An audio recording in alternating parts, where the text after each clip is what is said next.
মাছে ভাতে বাঙালির একটা জনপ্রিয় পদ হলো সর্ষে বোয়াল। আজ সর্ষে বোয়াল বানিয়ে দেখাচ্ছি। এর জন্য লাগছে বোয়াল মাছ। আমি প্রথমে বোয়াল মাছ ভালো করে ধুয়ে লবণ, হলুদ ও সর্ষের তেল মাখিয়ে রেখে দিয়েছি।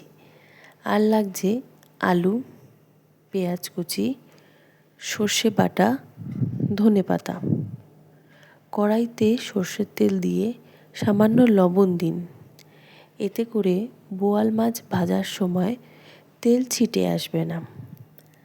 বোয়াল মাছের টুকরোগুলোকে কড়াইতে দিয়ে ভালো করে দুপিঠ ভেজে নিন। বেশি কড়া করে ভাজবেন না। মাছের টুকরোগুলোকে ভেজে তুলে রেখে দিন।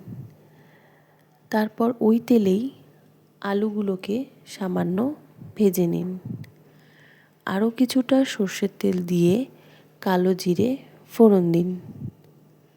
তারপরে বেটে রাখা সর্ষে কড়াইতে দিয়ে ভালো করে নাড়াচাড়া করে নিন। হলুদ গুঁড়ো, লঙ্কার গুঁড়ো ও সামান্য লবণ দিয়ে সর্ষেটাকে ভালো করে কষিয়ে নিন। সর্ষেটা কষানোর সময় গ্যাসের আঁচ কম রাখবেন।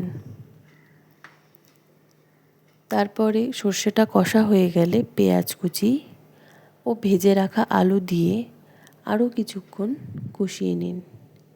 কষা হয়ে গেলে পরিমাণ মতো জল দিন।